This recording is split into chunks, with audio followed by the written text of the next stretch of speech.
The room was grand, walls lined with flags, translators murmuring into headsets, and cameras live streaming to millions worldwide.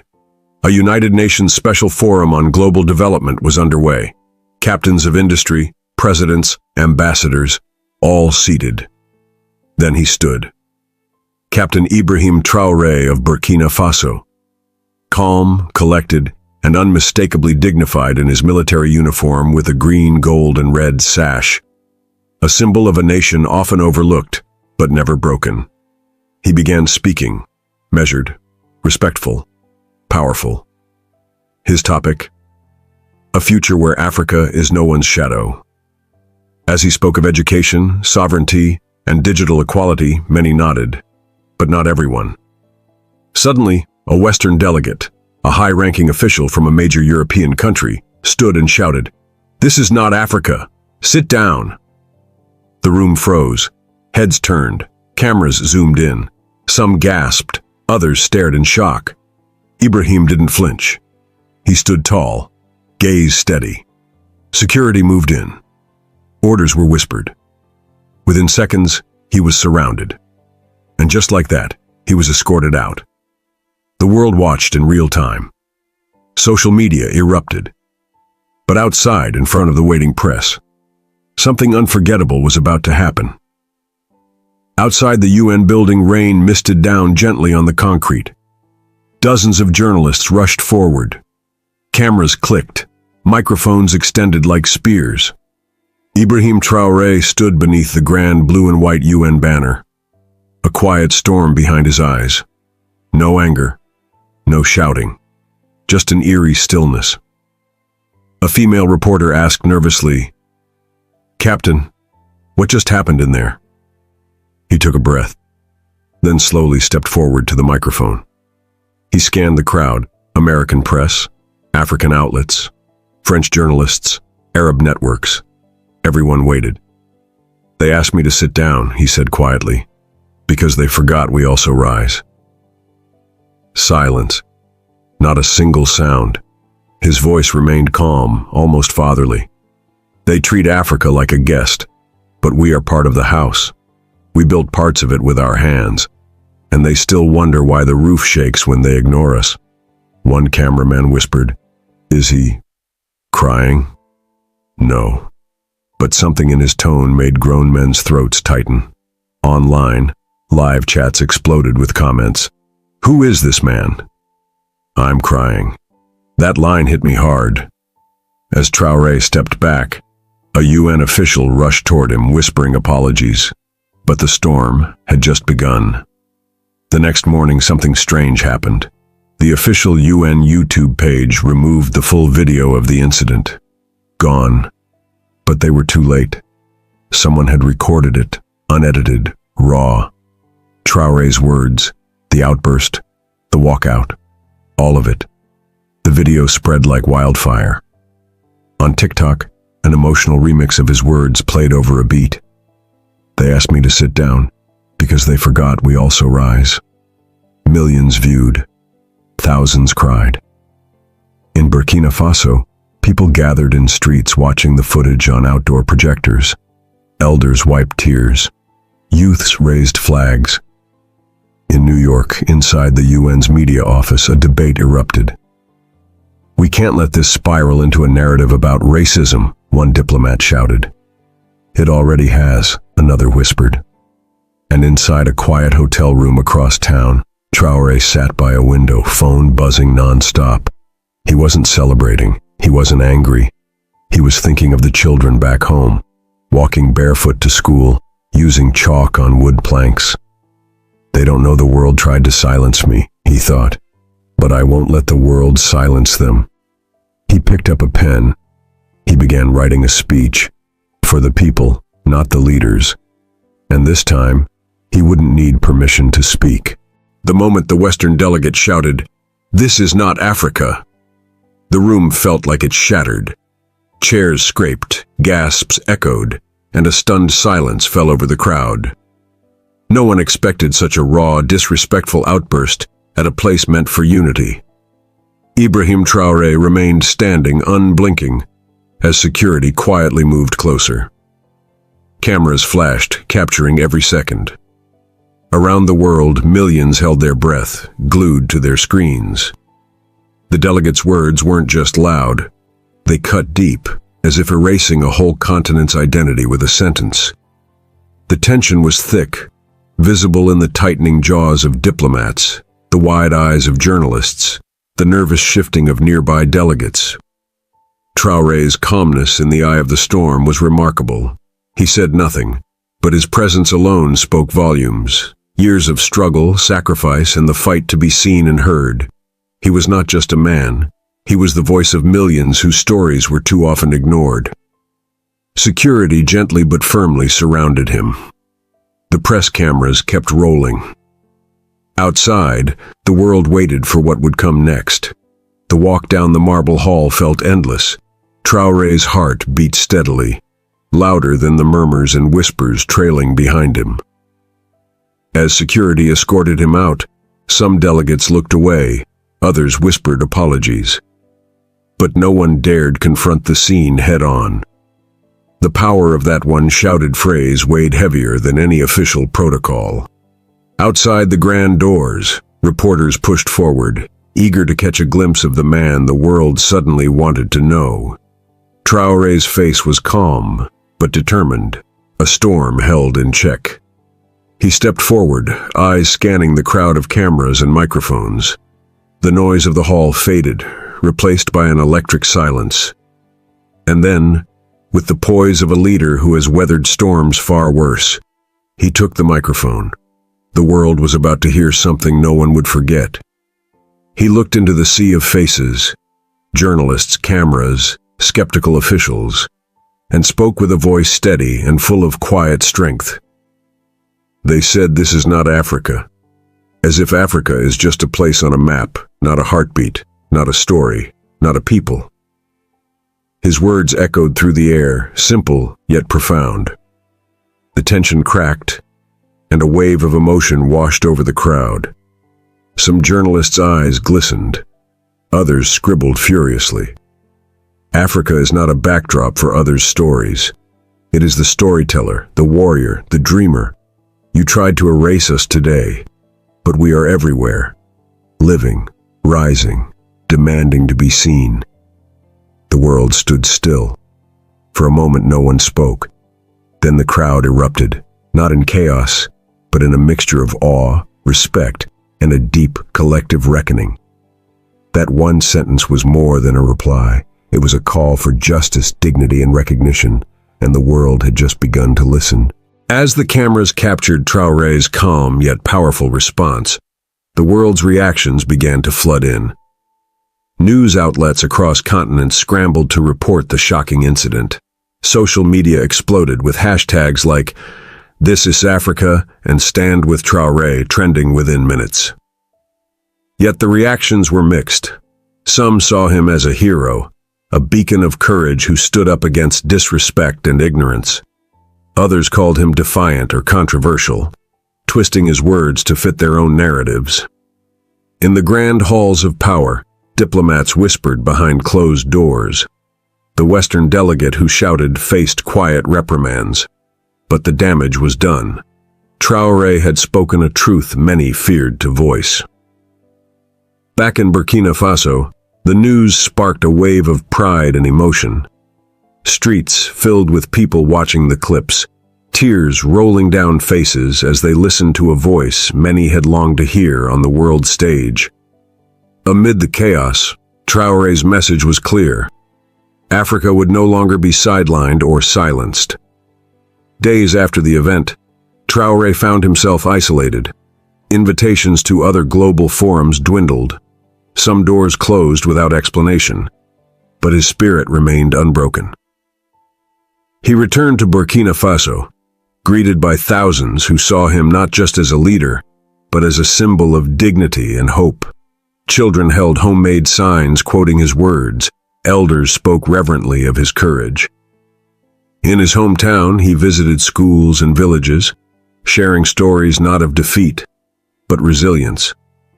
He spoke about the power of identity, of knowing your worth even when the world tries to deny it. His message transcended politics.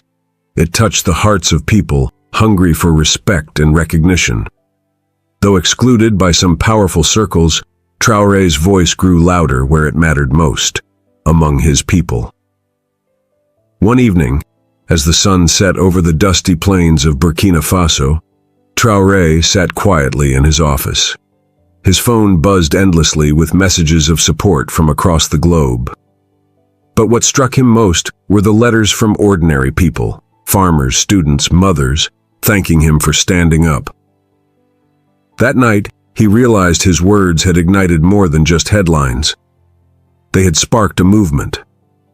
From remote villages to bustling cities, conversations changed. People dared to speak up, to challenge old narratives.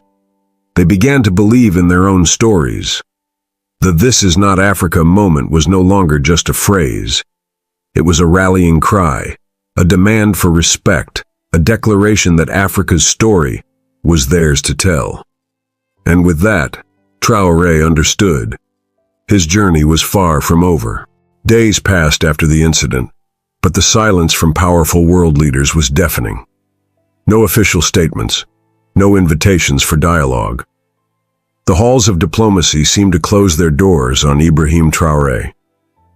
Yet in that silence, something else grew louder, the voices of ordinary people around the world. Social media exploded with heartfelt messages, shared videos, and countless stories of struggle and hope. Traoré knew that true change never comes from those who hold the power easily, but from the people who rise when their voices are finally heard. He spent long nights reflecting on the price of truth. The isolation stung, but it never broke him. In a quiet moment, looking at a worn photo of his ancestors, he whispered, "They survived worse than this. So will we." The world may have tried to hush him, but his spirit was louder than ever, ready to spark the fire of a new beginning. News of Traoré's courage reached deep into Burkina Faso's villages. From dusty roads to crowded markets, people gathered to hear his words. One evening, a radio broadcast aired a special message from Traoré himself, recorded from his modest office. His voice was soft but steady, filled with hope and resolve. He spoke of children who dream of schools with books, of farmers who yearn for fair markets, and of mothers who pray for peace. He reminded his people that their strength was not in weapons or wealth, but in unity, dignity, and belief. "It's not about being heard by the world," he said. "It's about never forgetting who we are." Listeners wept quietly, inspired by the man who had faced the world and refused to bow. His message was clear. This was their fight, to reclaim their story, to demand respect, and to build a future free from fear. Back at the United Nations, the ripple effects of that fateful day continued to stir. Behind closed doors, debates raged about what had transpired. Some called for reconciliation and respect, recognizing that ignoring Africa's voice was no longer an option. Others clung to old prejudices, unwilling to face uncomfortable truths. But outside those doors, young activists across continents organized rallies and discussions inspired by Traoré's stand. They carried signs reading, "This is Africa, and our voices matter." The movement was growing, a storm born from one man's refusal to be silenced. And as the sun set over cities from Ouagadougou to New York, the world braced for a new chapter, one where the unheard would no longer be invisible. Just when it seemed the world might forget the moment, an unexpected voice rose in support of Traoré. A respected former diplomat from Europe, known for his work on human rights, publicly praised Traoré's courage. In an emotional speech at a press conference, he declared, "We have ignored Africa's voice for too long. Ibrahim Traoré reminded us all what dignity looks like." The statement sent ripples through the media. Headlines changed tone, focusing on respect and understanding. Traoré's name was now linked not only to defiance, but to unity and hope. For many, this was a turning point, proof that change could come from surprising places. Back in Burkina Faso, the news brought smiles and tears. Traoré received countless messages of gratitude and encouragement. He felt the weight of responsibility grow heavier, but his heart was full. The fight was no longer his alone. It was a shared mission across borders. Despite the growing support, Traoré remained grounded. Away from cameras and crowds, he spent hours walking through villages and fields, listening to people's stories. He met a young girl who dreamed of becoming a doctor, but her village had no clinic. He spoke with farmers struggling against drought and mothers worried about their children's future. Each story reminded him why he stood so firmly at the UN. It wasn't just about words or speeches. It was about lives. The quiet courage of these everyday heroes fueled his resolve. He often sat alone at night, writing letters and speeches not for the world, but for the children who deserved a better tomorrow. In those moments, the weight of leadership felt less like a burden and more like a promise to carry the voices of millions forward, no matter the cost. One chilly morning before the sun touched the horizon, Traoré stood on a hill overlooking his hometown. The world was still asleep, but his mind was wide awake, filled with questions, doubts, and hopes. Would the world truly listen this time? Would the story change? He thought of the delegates' words, "This is not Africa," and felt a surge of determination. That phrase would not define his continent. With the first light, Traoré made a silent vow to keep rising, keep speaking, and keep fighting. For his people, for his home, for the future. The journey was far from over, but as the dawn broke, so did a new chapter. One filled with courage, hope, and unyielding spirit. As the months passed, Ibrahim Traoré's message grew beyond speeches and headlines. It became a movement, not just in Africa, but around the world. People who had felt unseen, unheard, and dismissed began to speak up. But the world's powerful still hesitated. Behind the scenes, negotiations and debates took place, trying to contain the ripple Traoré had caused. One evening, as he prepared to address a global youth summit, Traoré felt the weight of it all. The eyes, the hopes, the pain. He knew this moment could change everything. Before stepping onto the stage, he looked into the mirror and whispered, "This is for every voice that was silenced, for every dream deferred." The cameras clicked on, the crowd fell silent, and the world held its breath. Taking the microphone, Traoré's voice was calm but carried the strength of storms. "You said, 'This is not Africa.' But Africa is not a place you can dismiss. Africa is the fire in our hearts, the roots beneath our feet, the song in our souls. We are not shadows, we are light, and light cannot be ignored." Tears filled eyes across continents. In that moment, the world didn't just listen. It felt. It understood the depth of history, the weight of identity, and the fierce beauty of resilience. His words shattered old walls and built bridges of respect and hope. As the summit ended, Traoré stepped outside. The sun rose, casting golden light over a world that was waking up to a new reality. Messages of hope flooded in.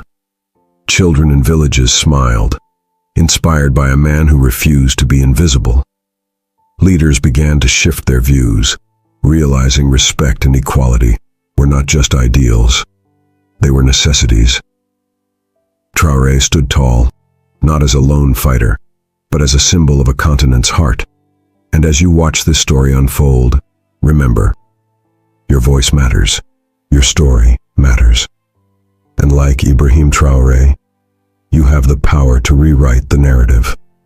If this story moved you deeply, if it made you think, feel, or even cry, please hit that like button, subscribe for more powerful stories, and drop a comment below telling us what your voice means to you. Together, let's stand up Speak out and change the world, one story at a time.